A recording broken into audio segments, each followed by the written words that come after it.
விசேட நேர்காணல். நேர்காணலில் பங்கு பெற்றுகிறார் எழுத்தாளர் திரு ST நாதன் அவர்கள். நிகழ்ச்சி பற்றிய அறிவித்தல் ஒன்று கேட்டீர்கள். நேர்களுக்கு அன்பு வணக்கம். இலங்கை ஒலிபரப்பு கூட்டுத்தாபனம் தேசிய சேவை. நேரம் 6:33. விசேட நேர்காணல். இன்றைய நேர்காணலில் பங்கு பெற்றுகின்றார் எழுத்தாளர் திரு ST நாதன் அவர்கள். திரு ST நாதன் அவர்களை இன்று எமது இலங்கை வானொலி கலையகத்திலே நாங்கள் சந்திக்கின்றோம். இலங்கையில் இருந்து புலம்பெயர்ந்து சென்று தற்போது கனடாவில் வசித்து வருகின்றார். அங்கு அவரது எழுத்துப் பணி தொடர்கிறது. வணக்கம் திரு ST நாதன் அவர்களே. இலங்கை வானொலி நேயர்கள் அனைவருக்கும் எனது இதயங்கனிந்த வணக்கங்கள். உங்களை பற்றியதான ஒரு அறிமுகத்தை நீங்கள் எமது நேயர்களுக்காக தர வேண்டும். எனது பெயர் செல்லத்துறை தவநாதன். ஆனால் கனடாவில் நான் வாழ்ந்த காலத்தில் எனது பெயரை சுருக்கமாக ST நாதன் என்று கூறுவார்கள். நான் இலங்கையில் ஒரு ஆசிரியராக பணியாற்றி நாட்டு சூழல் காரணமாக நமது நாட்டை விட்டு கனடா தேசத்தில் குடியேறி வாழ்ந்து வருகின்றேன். கிட்டத்தட்ட 30 வருடங்களாக அங்கு வாழ்ந்து வருகிறேன். எமது தாயகத்துக்கு இது நான் 2வது தடவையாக வருகை தந்திருக்கிறேன். நான் ஒரு எழுத்தாளன் என்ற அடிப்படையில் கனடாவில் 2 நூல்களை 2014 2016 வெளியிட்டு உள்ளேன். அந்த நூல் வெளியீட்டின் மூலம் நமக்கு கிடைத்த அன்பளிப்புகள் அனைத்தையும் நமது தாயகத்தில் உள்ள பிள்ளைகளின் படிப்பு செலவுக்காக நான் தெரிவு செய்யப்பட்ட பெற்றார்களுக்கூடாகவும் சில அமைப்புகளுக்கூடாகவும் அந்த பணத்தை கொடுத்து உதவி செய்திருக்கிறேன். அப்போதெல்லாம் நான் நேரடியாக இங்கு வரவில்லை, இன்னும் ஒரு அமைப்புகளுக்கூடாகத்தான் அதை செய்தேன்.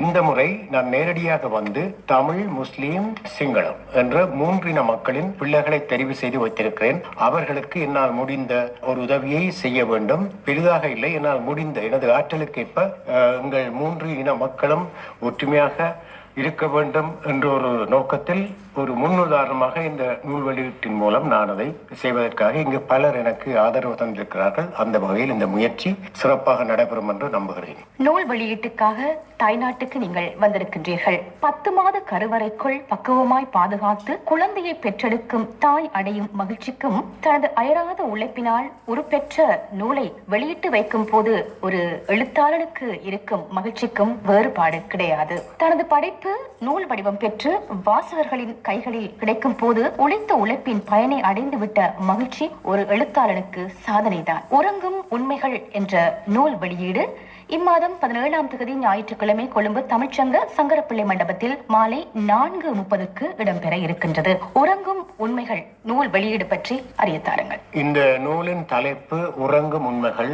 இந்த தலைப்பை நான் ஆரம்பத்தில் நூலாக வெளியிடும் போது கனடாவில் பல பேர் இந்த தலைப்பு பற்றி என்னிடம் கேட்டிருந்தார்கள். உறங்கும் உண்மைகள் என்று நீங்கள் எதை எழுதியிருக்கிறீர்கள், ஏதாவது அரசியலா அல்லது வேறு ஏதாவது இவரை பற்றியாவதா என்று எல்லாம் கேட்டு வினவி இருந்தார்கள். நான் அப்போது அவர்களுக்கு சொன்னது, உண்மையில் அப்படி எதுவுமே இல்லை, அரசியலும் இல்லை, மற்ற இவர் பற்றிய சாடலும் அங்கு இல்லை. உறங்கும் உண்மைகள் அதோடைய உள்பொருளை நீங்கள் அறிய வேண்டுமாக இருந்தால் அந்த நூலை பெற்று வாசியுங்கள் என்றுதான் நான் கூறினேன். இருந்தாலும் இந்த வானொலிக்காக நான் அந்த அர்த்தத்தை நான் இங்கு சொல்ல வேண்டியிருக்கு. மனிதன் என்பவன் காடுகளில் விலங்கோடு விலங்குகளாக மந்திகள் போல் வாழ்ந்த ஒரு காலம் உண்டு. அப்போது இந்த உலகத்தில் மனிதனுக்கு எழுத்தில்லை, எண்ணில்லை, எந்த விதமான விஞ்ஞான வசதிகள் எதுவுமே இல்லை. ஆனால் இன்று நாங்கள் காரில் செல்கிறோம், ஆகாயமானத்தில் பறக்கிறோம், கம்ப்யூட்டரை பார்க்கிறோம், தொலைபேசியை பார்க்கிறோம். இந்த உண்மைகள், இந்த அறிவெல்லாம் ஒரு காலத்தில் மறைந்திருந்தன. மனிதனால் அறியப்படாது இருந்ததை ஒழிய அந்த அறிவை மனிதன் உருவாக்கியதல்ல. அந்த அறிவு, அதுக்குரிய ஆற்றலுக்குரிய அறிவு ஒவ்வொன்றும் மறைந்துதான் இந்த இயற்கை கொண்டிருந்தது. இப்ப இந்த இயற்கை உலகத்தில் உள்ள உயிர்கள் எல்லாவற்றையும் படைத்து விட்டு மனிதன் என்ற ஒன்றை படைத்தது.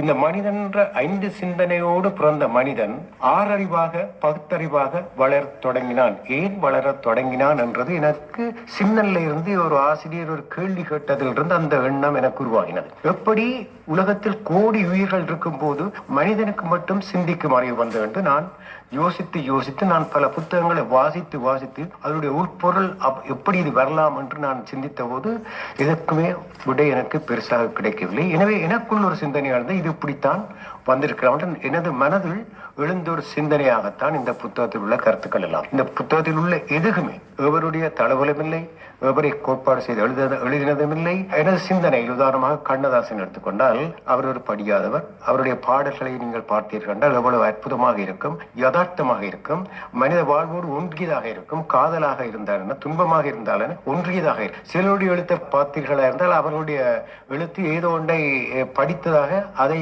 இங்கே படம் பிடித்து காட்டுவது போல் இருக்கு. எனவே எழுத்துத்துறையில் ஈடுபடுபவர்களை இரண்டாக பிரிக்கலாம். ஒன்று தங்கள் உணர்வில் ஏற்படும் சிந்தனைகளை உருவாக்கம் செய்தல், மற்றது தாங்கள் படித்த பட்டத்தை கொண்டு அதன் மூலம் உருவாக்கம் செய்தல். ஒன்று பட்ட படிப்பின் மூலம் அறிவை பெற்று எழுதுதல், மற்றது பட்ட பாட்டில், அதாவது வாழ்க்கையில் பட்டதை வைத்து எழுதுதல். பட்டதை வைத்து எழுதுதல், மற்றது பட்டம் பெற்று எழுதுதல். என்னை பொறுத்தவற்றில் நான் பட்டதை வைத்து இதை அனுபவங்களாக படித்திருக்கிறேன். அவ்வளவுதான். எழுத்துத்துறையில் உங்களுக்கு ஈடுபட வேண்டும் என்ற ஆர்வம் எப்போது, ஏன் ஏற்பட்டது? நல்ல விஷயம். நான் படிக்கிற காலத்தில் கிட்டத்தட்ட கிரேட் 10க்கு கீழ் படித்துக் கொண்டிருக்கும் போது நமது தாயகத்தில் எங்கள் வீட்டில் பெற்றோர் என்று நான் சிறு வயதில் பெற்றோரை இழந்தவன். இருந்தாலும் நான் என்னை வளர்த்த மாமா மிகவும் கண்டிப்பானவர். அந்த வகையில் இந்த பொதுவாக இந்த சினிமா படங்கள் அதுகள் பார்க்க எங்கள் வீட்டில் எனக்கு அனுமதி இல்லை. படிப்பு என்றுதான் நான் பெரும்பாலும் இருந்தபடினால் சில சந்தர்ப்பங்களில் புது படங்கள் வரும்போது வீட்டுக்கு தெரியாமலே பார்த்த அனுபவங்கள் உண்டு. அதில் முக்கியமாக எம்ஜிஆருடைய மக்கள் எம்ஜிஆர் என்று எல்லோருக்கும் தெரிந்த ஒரு நடிகர், அவருடைய படத்தை பார்க்கும் சந்தர்ப்பங்கள் எனக்கு பல சந்தர்ப்பங்கள் நான் பார்த்திருக்கும் போது அவருடைய பாடல்களை உற்று நோக்கும் நடிப்பு அல்லது மற்ற எதையுமே நான் ரசிப்பதில்லை. என் மனம் பொதுவாக அந்த பாடல் வரிகளை உற்று நோக்கும். அந்த பாடல் வரிகளை உற்று நோக்கும் போது அந்த பாடல் வரிகளுக்குரிய எழுத்தாளர் யார் என்று நான் நோக்கும் போது கண்ணதாசனுடைய பாடல்கள் பிற்காலத்தில் எம்ஜிஆருக்கு உதவியது. அந்த வரிகளை நான் உற்று நோக்கும். அப்படி உற்று நோக்கும் போது அந்த வரிகளை நான் மனனம் செய்வேன். நான் படிக்கிற அந்த புத்தகங்கள்ல கூட அந்த வரிகளை எழுதி வைப்பேன், அல்லது மற்றவருடைய இதில் கூட எழுதி வைப்பேன். அதனால எனக்குள்ளே ஒரு ஆற்றல்னு சொல்ல முடியாத ஒரு ஆவல் ஏற்பட்டது. இப்படி வசனங்கள் நானும் எழுத வேண்டும் என்று சொல்லி, அப்படி எங்கள் பள்ளிக்கூடங்களில் சில விழாக்கள் நடக்கும் போது நான் சில வரிகளை எழுதி அந்த புத்தக வெளியீடுகள் விழாக்கள்ல புத்தகங்கள் வெளியிடுவார்கள் தானே, அதிலே ஒரு சில வரிகள் சின்ன சின்ன கவிதைகள் எழுதின அனுபவம் உண்டு. நான் படித்த பள்ளிக்கூடம் உடுப்பட்டி அமெரிக்கன் மிஷன் காலேஜ் தில்லா. எனது புத்தக வெளியீட்டுக்கு தலைமை தாங்க இருப்பவர் திரு தில்லா அவர்களும் நான் படித்த பள்ளிக்கூடத்தில் தான் படித்தது. அவருடைய தம்பியாரோடு நான் அந்த வகையில் எனக்கு அந்த எழுத்தாற்றல் என்ற ஒரு உணர்வு முதல் முளைவிட்டது. அது தொடர்ந்து வளர்வதற்குரிய சந்தர்ப்பங்கள் எனக்கு வரவில்லை. ஆனாலும் பிறகு இடப்பட்ட ஒரு காலத்தில் இந்த வீரகேசி தினகரன் என்ற பத்திரிகைகள் நான் வாசிப்பது வழக்கம். அதில் எங்கேயாவது கவிதைகள் அல்லது நல்ல கட்டுரைகள் வந்தால் வாசிப்பேன். அதே போல் சில கவிதைகளை நான் எழுதியும் அனுப்பியிருக்கிறேன். பலது பிரசுரிக்கப்படாமல் ஒரு சில கவிதைகள் அந்த காலத்தில் எனது வீரசேரி கவிதைகளாக வந்திருக்கின்றன. புத்தகங்களை வாசியுங்கள், மனிதர்களை நேசியுங்கள் என்று சொல்வார்கள். மனிதர்களை நேசித்தபடியால் தான் நீங்கள் ஒரு சமூக சேவையாளராகவும் இருக்கின்றீர்கள். புத்தகங்களை வாசித்ததினால் நீங்கள் ஒரு சிறந்த ஒரு எழுத்தாளராக இருக்கின்றீர்கள். 17ஆம் தேதி வெளியிட இருக்கும் உறங்கும் உண்மைகள் புத்தகம் 2 பாகங்களாக வெளியிட இருக்கின்றீர்கள். 2 பாகங்களாக இந்த புத்தகத்தை வெளியிடுவதற்கான காரணம் என்ன? நான் இந்த முதல் புத்தகத்தை 2013ஆம் ஆண்டு எழுதி முடித்த பின்பு இந்த புத்தகத்தை எப்படி கனடாவில் வெளிவிடலாம் என்ற எந்த விதமான ஒரு ஏற்பாடோ அல்லது எந்த நோக்கமும் எனக்கு இல்லை. அப்படி எழுதி முடித்த பின்பு நான் எனக்கு தெரிந்த ஒரு சிலரோடு கொண்டு இந்த புத்தகத்தை காட்டி கதைத்தேன். முதலாவதாக திரு பத்மநாதன் மாஸ்டர் சொல்லி, அவர் கண்டி பிரதனியா யூனிவர்சிட்டியில் ஒரு விரிவுரையாளராக இருந்தவர். அவரிடம்தான் நான் முதல் சென்று இந்த புத்தகத்தை காட்டின பொழுது அவர் சொன்னார், நான் நீங்க புத்தகத்தை வச்சுட்டு போகும்போது நான் எனக்கு டைம் வரைக்கும் நான் வாசிக்கிறேன்னு சொன்னார். அப்பவும் எனக்கு அதில் ஒரு உற்சாகம் வரவில்லை. சரி, அவரிடம் கொடுத்துட்டு வந்துட்டேன். அதே போல ஒரு சிவநாதன் சொல்லி, அவரும் ஒரு பெரியவர். அவர் இங்கே வடக்கு கிழக்கு கல்வி பிராந்திய பெரிய ஒரு பதவியில இருந்தவர். அவருடைய பதவி இந்த புத்தகத்துல போட்டிருக்கு. அவரும் ஒரு முதியவராக இருந்தவர். அவரும் சில புத்தகங்கள், அவர் ஒரு விஞ்ஞான ஆசிரியர், நானும் ஒரு விஞ்ஞான ஆசிரியராக இருந்தபடியால அவரிடம் அந்த புத்தகத்தை நான் கொண்ட 2ஆவதாக கொடுத்தபோது அவரும் அதை பெருசாக எடுத்துக்கொள்ளவில்லை. என்னை பற்றி அவர்களுக்கு தெரியும் என்றாலும் இப்படி ஒரு புத்தகம் வெளிவிடுறது அளவுக்கு ஒரு ஆற்றலிடம் இருக்கிறாண்டதை அவர்கள் அப்போது நம்பவில்லை. இதுதான் வச்சுட்டு போங்க வாசிக்கணும்னு தான் சொன்னார்கள். அப்ப சரி, நான் கொடுத்துட்டு வந்து அப்படியே ஒரு 2 கிழமை வெயிட் பண்ணுவோம்னுட்டு நான் விட்டு வந்தேன். 2ஆம் நாட்டு 3ஆம் நாட்டு அந்த பெரியவர்கள் 2 பேரும் எனக்கு போன் பண்ணார்கள். நான் இந்த புத்தகம் நீங்கள் தான் எழுதினு என்று எனக்கு கேட்டார்கள். ஆமாம் என்றேன். இது என்ன புத்தகம் நல்லா இருக்கு. நான் அப்போ அவர் அந்த டாக்டர் அந்த சிவநாதன் சொன்னார், தான் இந்த உறங்கும் உண்மைகளை உறங்காமல் 24 மணி நேரம் நான் இருந்து வாசித்து முடித்து விட்டேன், நிச்சயமாக நான் இதுக்கு உங்களுக்கு உரை எழுதி தருவேன்னு சொன்னார். அப்போது அவர் திரு பத்மநாதன் அவர்களும் அப்படி சொன்னார். அப்போ இதில் இருந்து எனக்கு ஒரு புத்துணர்ச்சி ஏற்பட்டு விட்டது. அவர்கள் அந்த எனக்கு ஒரு முதல் சப்போர்ட் அவர்கள் தான் தந்தார்கள். அப்போ இதை தொகுத்து வழங்குறதுக்கு யாரிடம் கதைக்கலாம்னு சொல்லி கோதியமதன், மற்றது யோகா பத்மநாதன் சொல்லி அவர்களும் ஒரு பொது சேவையில் கனடாவிலிருந்து நீண்ட காலமாக சேவை செய்கின்றார்கள். அவர்களை அணுகினேன், அவர்களோடு கதைத்தேன், அவர்களுக்கு புத்தகத்தை வழங்கினேன். அவர்களும் வாசித்துவிட்டு அவர்களை என்னை பாராட்டினார்கள். நிச்சயமாக இந்த புத்தகம் சக்சஸ் ஆவர், நீங்கள் வெளிவிடலாம் என்று சொல்லி அவர்களும் சொன்ன பின்பு அதன் பின்பு பல ஏற்பாடுகளை செய்து இந்த புத்தகத்தை வெளிவிட எனக்கு ஒரு துணிவு வந்தது. சரி, இந்த நீங்கள் கேட்டீர்கள், இந்த உறங்கும் உண்மைகள் என்ற நூலில் என்ன இருக்கிறது? இதில் எந்த அரசியலும் இல்லை, எந்த ஒரு நபரையும் தனிப்பட்ட ரீதியில் சாடுவதாகவும் இல்லை. எனது சிந்தனையில் ஏற்பட்ட கருத்துக்களை நான் பொதுவாக உதாரணங்களோடு எனக்கு ஏற்பட்ட எண்ண சிந்தனைகளில் ஏற்பட்ட உதாரணங்கள் அடிப்படையில் இதை விளங்கப்படுத்துகிறேன். அதில் முக்கியமாக ஒவ்வொரு புத்தகத்தையும் 4 தலைப்புகளாக பிரித்திருக்கிறேன். அதில் முதலாவது பாகத்தில் 4 பிரதான தலைப்புகள்: இயற்கை, உயிர், வாழ்க்கை, சுதந்திரம். அதாவது அதில் என்ன சொல்லி ஒவ்வொன்றுக்கும் ஒவ்வொரு தலைப்பு போட்டுக்கிறேன். அது எல்லோரையும் கவரக்கூடிய இந்த உலகம் என்பது வெடிப்பா படைப்பா என்று ஒரு தலைப்பு, அது ஆரம்ப தலைப்பு, அதெல்லாம் வருதுன்னு நினைக்கிறேன். இந்த உலகம் என்பது வெடிப்பா படைப்பா. அதாவது விஞ்ஞானம் சொல்லுகிறது, பிக் பேங் தியரியின் படி இந்த உலகம், இந்த பூமி உண்டாயினது, இந்த பிரபஞ்சம் உண்டாயினது வெடிப்புன்னு சொன்னால் இந்த வெடிப்பில் சிதறிய துகள்களாகத்தான் இந்த பூமியும் சூரியனும் நட்சத்திரங்களும் சிதறி கொண்டிருக்கின்றன. இது எப்படி சொன்னால், ஒரு வானவெடியை நாங்கள் கொளுத்தும் போது அந்த வானவெடி வெடித்து மேல் போய் வெடித்து சிதறி ஒளித்துகள்களாக சிதறுகின்றன, பிறகு ஓய்ந்து போகின்றன, நூந்து போகின்றன. இதுபோல் இந்த பிரபஞ்சம் எப்படி தோன்றியது உண்மையில் எவருக்குமே தெரியாது. ஒரு அனுமானம், ஒரு அசம்ஷன், ஒரு அனுமானமாகத்தான் நாங்கள் விஞ்ஞானத்திடம் சொல்லுகிறார்களே ஒழிய இது நிரூபிக்கப்படவில்லை. அதெல்லாம் நான் தெளிவாக விளங்கப்படுத்தியிருக்கிறேன். அப்ப அப்படி ஒரு வானவெடிக்கை இந்த துகள்கள் சிதறும் போது ஒளி துகள்கள் நூந்து கொண்டு போய் பெரிய துகள்கள் 100 நேரம் செல்லும். அப்படி கடைசியா எல்லாமே நூந்து போகும். அதை நான் இந்த இயற்கையின் வெளிப்பாட்டுக்கு விளங்கப்படுத்திக்கிறேன். பலரால் பாராட்டப்பட்டது என்றால் இது ஒரு பிக் பேங் தியரி அதைத்தான் சொல்லுது. ஒரு பெரிய சடம் ஒன்று வெடித்து சிதறியதனால் தான் இந்த சூரிய துகள்கள் நட்சத்திர துகள் எல்லாம் சிதறிக்கொண்டு இன்னும் இந்த பிரபஞ்சம் வீழ்ந்து கொண்டிருப்பதாக சொல்கிறார்கள். அதில் ஒளித்துகளாக சிதறியதான் இந்த பூமியும்.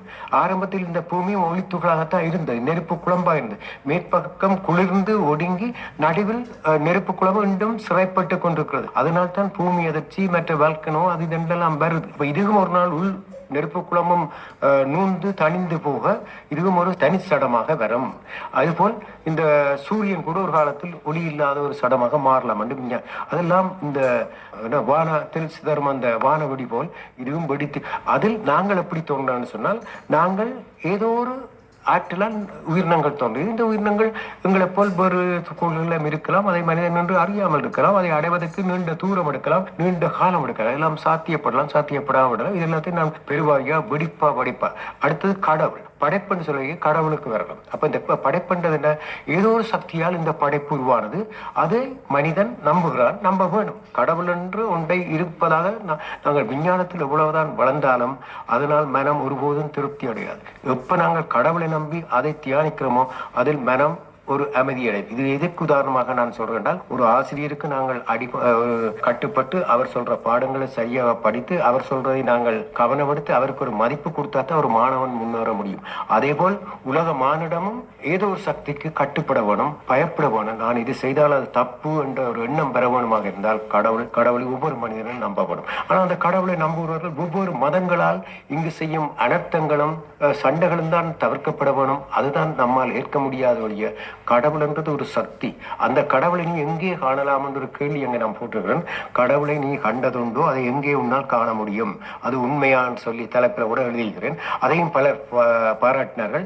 கடவுள் நம்பிக்கை உள்ளவர்களையும் பாதியாமல் கடவுள் நம்பிக்கை இல்லாதவர்களையும் பாதியாமல் நான் ரெண்டையும் எடுத்து 2 தராசில் வைத்து ரெண்டையும் நான் அதை விளங்கப்படுத்தி கடைசியாக அதை முடித்திருக்கிறேன்.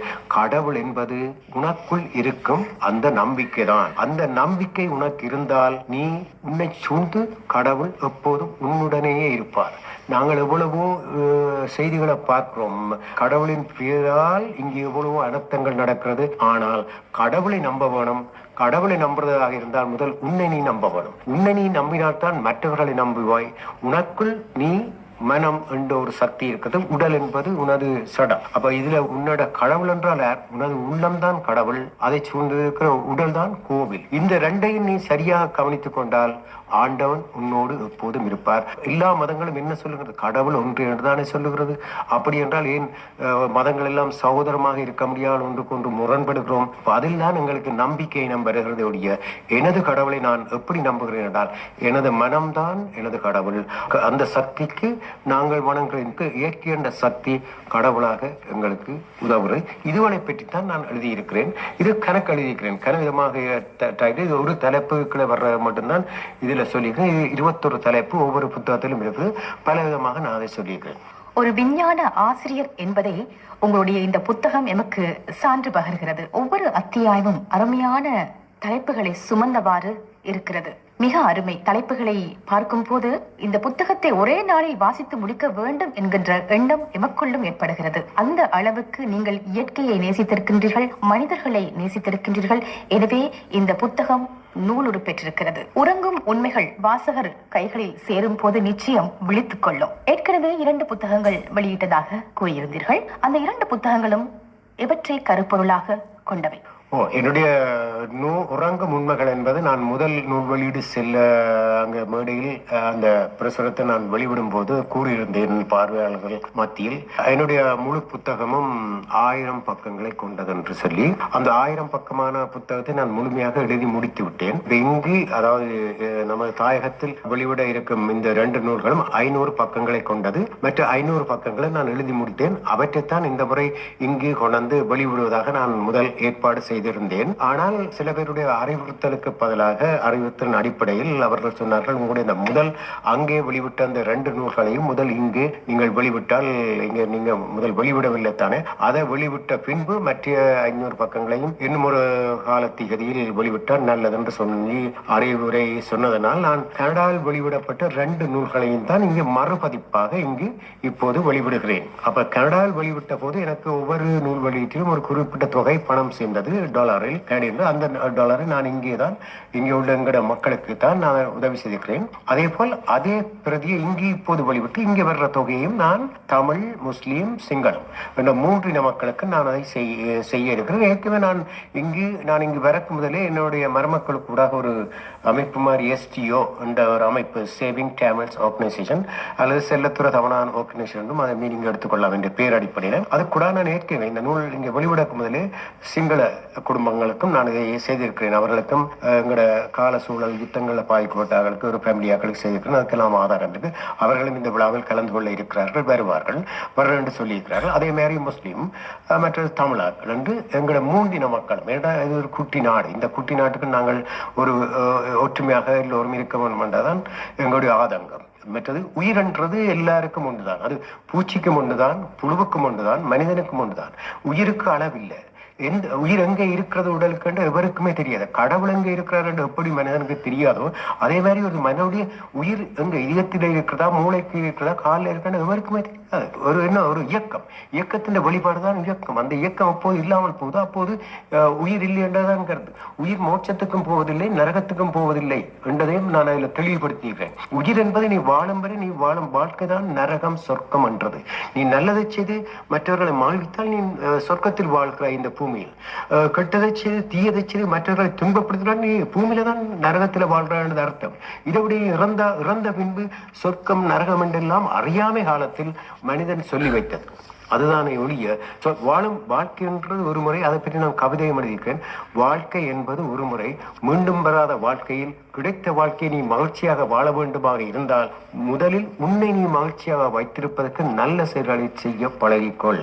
நீ நல்ல செயல்களை செய்ய பழகிக்கொண்டால் மற்றவர்கள் உன்னோடு மகிழ்ச்சியாக பழகுவார்கள். இதுதான் வாழ்க்கையின் நரகம் என்றது நீ சுயநலத்தை மேலோங்கி வாழ்ந்து உனது நிலைமையை கருத்தாக கொண்டு வாழ்ந்தால் உன்னால் மற்றவர்களுக்கு தீங்கத்தான் செய்ய நோக்கும். எனவே இப்படிப்பட்ட வாழ்க்கை வரும்போது பல எதிர்ப்புகளை நீ சந்திப்பாய், பல துன்பங்களை சந்திப்பாய். வாழ்க்கையின் நிம்மதி இருக்காது, ஒரு அமைதி இருக்காது. தூங்கும் போது வரும் கனவு கூட பெரும் பயங்கரமாக இருக்கும். அப்படி வாழும்போது அதுதான் நரகம். எனவே சொர்க்கம் நரகம் எங்குமே இல்லை இந்த அண்டத்தில். நமக்குள் தான் இருக்கிறது. நாம் வாழும் வாழ்க்கையில் தான் சொர்க்கம் நரகம் இருப்பது. இப்படியான விஷயங்கள் தான் அந்த புத்தகத்தில் நான் சொல்லுகிறேன். அதே போல் மற்ற புத்தகத்திலும் இப்படி 4 தலைப்புகளை நான் குறிப்பிட்டிருக்கிறேன். எல்லாவற்றையும் சொன்னால் உங்களுக்கு அந்த புத்தகத்தை வாங்கி வாசிக்கக்கூடிய அந்த ஒரு ஆவல் இருக்காது என்றபடியால் முழுமையாக நான் சொல்வதை தவிர்த்து சுருக்கமாக நீங்கள் கேட்ட கேள்விக்கான பதில் இதுதான். ஒரு நூலை வெளியிடுவது என்பது சுலபமான ஒரு காரியம் அல்ல. தனி ஒருவரால் அது இயலாத ஒரு காரியம் என்றே சொல்ல வேண்டும். உங்களுக்கு இந்த நூல் வெளியீட்டுக்கு பக்கபலமாக உறுதுணையாக இருந்தவர்கள் பற்றி நீங்கள் குறிப்பிட வேண்டும். நிச்சயமாக இந்த நூலை நான் மேடையில் அரங்கேற்றுவதற்கு முக்கிய உந்துகோலாக இருந்தவர்கள் 2 பெண்மணிகள் குறிப்பிடலாம். எனக்கு அதில் முக்கியமாக ஒருவர் கோதி அம்மையார் சொல்லி, அவர் கனடாவில் தான் வசித்து வருகிறார். அவர் ஒரு தமிழ் ஆசிரியை, அண்ணாமலை பல்கலைக்கழகத்தில் படித்தவர். அங்கு சொந்தமாக தமிழ் பாடசாலை பிள்ளைகளை பயிற்றுவித்து பல மாணவர்களை தமிழ் தெரிய பண்ணி கொண்டிருக்கின்றார். அதே நேரத்தில் டொரண்டோ மாநகர சபையில் ஒரு கல்வி பொறுப்பாளராக இருக்கிறார். தமிழ் கல்வி சபைக்கு ஒரு பொறுப்பாளராக இருக்கிறார். அது மட்டுமல்ல, அவர் ஒவ்வொரு பணிகளை எல்லாம் செய்து கொண்டிருக்கிறார். அந்த வகையில் எனக்கு மேடையில் இந்த நூலை அழகாக தொகுத்து வழங்கியவர் திருமதி கோதி அம்மன். அடுத்ததாக நான் குறிப்பிட வேண்டியதுன்னு சொன்னால் யோகா பத்மநாதன் என்பவர். அவரும் ஒரு பொது சேவையில் ஈடுபடுபவர். அங்கிருந்து இங்கு வந்து பல மக்களுக்கு, அதாவது வறிய மக்களுக்கு, கால்கை இல்லாத கண் தெரியாத மக்களுக்கு உதவி செய்து கொண்டிருக்கிறார். எனது முதல் நூல் வெளியீட்டில் வந்த பணம் டாலரில் அவரிடம்தான் நான் முதல் கொடுத்து இங்கு அவர் வந்து அந்த பணத்தை இங்கு உள்ள பிள்ளைகளுக்கு உதவி செய்திருக்கிறார். அதுக்குரிய ஆதாரங்களும் தந்திருக்கிறார். அதே நேரத்தில் நான் அவருடைய வேண்டுகோளுக்கு நாங்கள் சில குட்டி கவிதைகள் எழுதி தர சொல்லி என்னிடம் கேட்டார். அப்படி ஒரு 10-15 கவிதைகளை பிள்ளைகளுக்காக நான் எழுதி அனுப்பிய பொழுது அதில் ஒரு 4-5 கவிதைகளை தெரிவு செய்து இங்குள்ள பாடகர்கள் மூலம் இசையமைத்து பாடி அழகாக கனடாவுக்கு கொண்டு வந்து அங்குள்ள ஒரு இசைத்தட்டாக வெளிவர செய்தவர் யோகா பத்மநாதன். படிக்கிற பிள்ளைகளை, தாய்மார் கஷ்டப்பட்ட பிள்ளைகளை, சிங்களம், தமிழ், முஸ்லீம் என்று எந்த பாகுபாடும் இல்லாமல் அவர்களையும் வருவதற்கு ஏற்பாடு செய்யும். அவர்களையும் எனக்கு ஒழுங்கு செய்து தந்தவர்கள் ஒரு பெண்மணி தான், சோனியான்னு சொல்லி துவாரகன. இந்த விழாவுக்கு எனக்கு ஏற்பாடு செய்தது தில்லா அவர்கள். மற்றது இங்கே உள்ள சஞ்சீவன் என்று இங்கே என்ன கொண்டு விட்டவர். அவர்கள் எல்லாம் எனக்கு ஒத்தாசையாக இருப்பதனால் இந்த விழாவும் சிறப்பாக நடைபெறும். அதே நேரத்தில் கனடாவில் இந்த விழா இன்னும் எனக்கு சிறப்பாக நடைபெறுவதற்கு மேலும் உந்துகோலாக இருந்தவர்கள் பத்மநாதன் மாஸ்டர், மற்றது சிவானந்தன், மற்றது காரி ஆனந்த சங்கரி என்று சொல்லி அங்கு ஒரு அமைச்சராக இருக்கிறார் என்று. அதே மாதிரி உதயன் பத்திரிகைன்னு சொல்லி அங்கு ஒரு பிரபலமான உதயன் பத்திரிகை ஆசிரியர், அவர் உதவி செய்திருக்கிறார். அப்படி பலர், எல்லாருடைய பேரை நான் மருதை வேல் விவேகானந்தா, அவரை முக்கியமாக நான் மறந்துவிட்டேன். அவர்தான் இந்த விழாவுக்கு அடிப்படையில் பலவிதமான ஏற்பாடுகளையும் எனக்கு செய்து தந்தவர் வேல் விவேகானந்தா. மற்றது வெறும் பலர் நான் விட்டிருந்தால் அவர்கள் எல்லோரும் மன்னிக்க வேண்டும். நான் அனைவருக்கும் நன்றி சொல்ல கடமைப்பட்டிருக்கிறேன் இந்த வானொலி மூலமாக. உங்கள் மனிதநேய பணி மென்மேலும் தொடர வேண்டும் என்று நாங்களும் இலங்கை வானொலி சார்பில் உங்களுக்கு வாழ்த்துக்களை தெரிவித்துக் கொள்கின்றோம். உங்களோடு தோள் கொடுத்து நிற்பவர்களுக்கும் அந்த இறைவனின் அருள் கிடைக்க வேண்டும் என்பதும் எமது பிரார்த்தனையாக இருக்கிறது. நீங்கள் ஒரு மேடை பேச்சாளராக, நிகழ்ச்சி தொகுப்பாளராக, கவிஞராக, எழுத்தாளராக, இப்படி பன்முக திறமைகளை கொண்டு நீங்கள் இந்த எழுத்துலகிலே மிழ்ந்து கொண்டிருக்கின்றீர்கள். இலங்கை வானொலியும் பல கலைஞர்களை உருவாக்கிய பெருமைக்குரிய ஒரு அன்னையாக இருக்கின்றாள். இலங்கை வானொலி பற்றி உங்கள் எண்ணத்தில் தோன்றுவது என்ன? இலங்கை வானொலி என்பது, நாங்கள் பள்ளி படிப்பில் இருந்த காலத்தில் இலங்கையில் நான் இந்த பாட்டுக்கு பாட்டு மற்றது பலவிதமான நிகழ்ச்சிகளை கேட்பதுண்டு. அதில் முக்கியமாக ஒரு மிக சிறந்த ஒரு அறிவிப்பாளர் எஸ் ராஜா, மற்றது அப்துல் ஹமீத் அறிவிப்பை நான் அடிக்கடி விட்டு நோக்குவேன். அவர்கள் ஒளிபரப்பும் பாடல்கள், மற்றது அந்த நேரில் எப்படி அதில் பங்கு கொள்ளுகிறார்கள். அப்போ சில வேளை அந்த பாடல்கள் ஒளிபரப்பாகும் போது, நாங்கள் பள்ளிக்கூடம் போகும்போது, எங்கேயாவது ஒழுங்கு எழுக்களால் போகும்போது அந்த பாடல்கள் எல்லாம் பொங்கும் பூம்புணல்னு சொல்லி எல்லாம் அந்த நேரம் மிகவும் பிரபல்யமான நிகழ்ச்சிகள். இதுகளெல்லாம் நான் கேட்டு எனக்கும் உள்ள ஒரு ஆசை வந்தது. எனக்கும் இந்த ஒரு வானொலி நடத்தி ஒரு அறிவிப்பாளராக வர வேண்டும் சொல்லி ஆசை வந்தபடியினால் நான் கனடாவுக்கு சென்ற பின்பு ஆரம்ப காலத்தில் மிகவும் கஷ்டப்பட்டு தான் நாங்களும் முன்னேறது. வேலை வாய்ப்புகள் இல்லை, அப்போ இங்கே நாங்கள் படிச்சுட்டு போனதை அங்கே நேரடியாக செய்ய முடியாது, அங்கேயும் ஏதாவது படிக்க வேணும். அப்போ அதுக்கு முதல் நாங்கள் சில ஒர்க் ஜாப் தான் செய்ய வேணும். அப்படியான ஒரு இதான ஒரு காலகட்டத்தில் நாங்கள் சில சாதாரண தொழில்கள் செய்து உழைத்து முன்னேறித்தான் அப்புறம் எனக்கு ஒரு ஆசை வந்தது, ஒரு வானொலி நிலையம் ஒன்று நடத்த வேண்டும் என்று ஒரு ஆசை வந்தது. அப்போது எனக்கு தெரிந்த ஒரு நண்பர் சிங்கப்பூர், அவர் சிங்கப்பூரில் இருந்து அங்கே வாசித்து வந்தவர், சிங்கப்பூர் சந்திரமோகன் சொல்லி ஒருவர், அவரோடு நான் சேர்ந்து ஒரு தேன்மொழி என்ற ஒரு வானொலி நிலையத்தை ஆரம்பித்தேன் முதலாக. உறங்கும் உண்மைகள் என்ற நூல் வெளியீடு இம்மாதம் 17ஆம் தேதி ஞாயிற்றுக்கிழமை கொழும்பு தமிழ்ச்சங்க சங்கரப்பள்ளி மண்டபத்தில் மாலை 4:31க்கு இடம்பெறவிருக்கிறது. அதனையொட்டி இடம்பெறுகின்ற சிறப்பு நேர்காணலை நேர்கள் கேட்டுக்கொண்டிருக்கின்றீர்கள். இறுதியாக நீங்கள் கூற விரும்புவது என்ன திரு எஸ்.டி. நாதன் அவர்களே? நான் இறுதியாக கூற விரும்புவது, இந்த நூலில் பலவித கட்டுரைகளும் பலவித கவிதைகளும் வடித்திருக்கிறேன். அவற்றில் ஒரு கவிதையை ஒரு 2 நிமிடம் வருமானு நினைக்கிறேன். அதை மட்டும் படித்துவிட்டு நான் உங்களிடம் இருந்து விடைபெறுகிறேன்.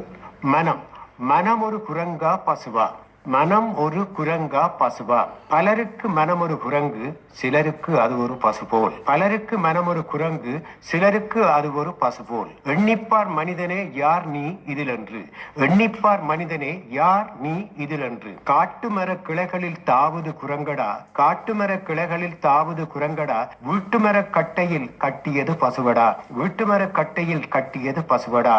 நிற்கின்றாய் நீயும் எங்கே எண்ணிப்பார் மனிதனே, நிற்கின்றாய் நீயும் எங்கே எண்ணிப்பார் மனிதனே.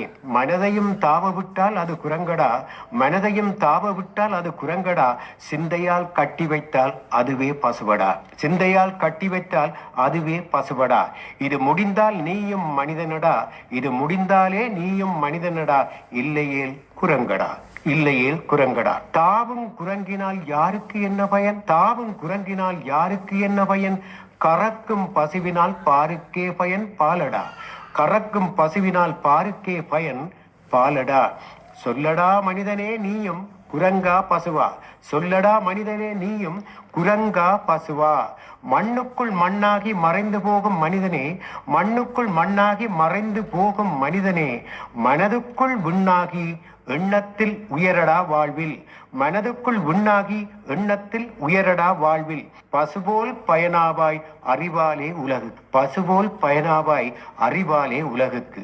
ஊட்டமாய் உடலுக்கு பசும்பால் ஆவது போல், ஊட்டமாய் உடலுக்கு பசும்பால் ஆவது போல், நாட்டமாய் நல்லறிவே, நாட்டமாய் நல்லறிவே நாமார்க்கும் அருங்கொடை, நாட்டமாய் நல்லறிவே நாமார்க்கும் அருங்கொடை. உறங்கும் உண்மைகளை உலகுக்கு நீயும் சொல்வாய், உறங்கும் உண்மைகளை உலகுக்கு நீயும் சொல்வாய். எனவே மனிதா மனிதா, எனவே மனிதா மனிதா, குரங்கென உன்னை தாட்டாதே, மனிதா மனிதா, குரங்கென உன்னை தாட்டாதே, பசுவென பாரெல்லாம் பயனாய் உயர்ந்திடுவாய். நன்றி. சிந்திக்க வைக்கிறது அந்த வரிகள். இன்றைய விசேட நேர்காணலில் எழுத்தாளர் திரு எஸ்.டி. நாதன் அவர்களை சந்தித்திருந்தோம் எமது இலங்கை வானொலி கலையகத்தில். பல்வேறு வேலை பளுவுக்கு மத்தியிலும் இந்த நேர்காணலில் பங்கு பற்றி நல்ல பல விடயங்களை எம்மோடு பகிர்ந்து கொண்டார் எழுத்தாளர் திரு எஸ்.டி. நாதன் அவர்கள். அவருக்கு நாங்கள் நன்றியினை தெரிவித்துக் கொள்கின்றோம். இம்மாதம் 17ஆம் தேதி ஞாயிற்றுக்கிழமை கொழும்பு தமிழ்ச்சங்க சங்கரப்பிள்ளை மண்டபத்தில் மாலை 4:30க்கு இடம்பெறவிருக்கும் உறங்கும் உண்மைகள் என்ற நூல் வெளியீடு பற்றியதான சிறப்பு நேர்காணலை நீங்கள் இதுவரை கேட்டீர்கள்.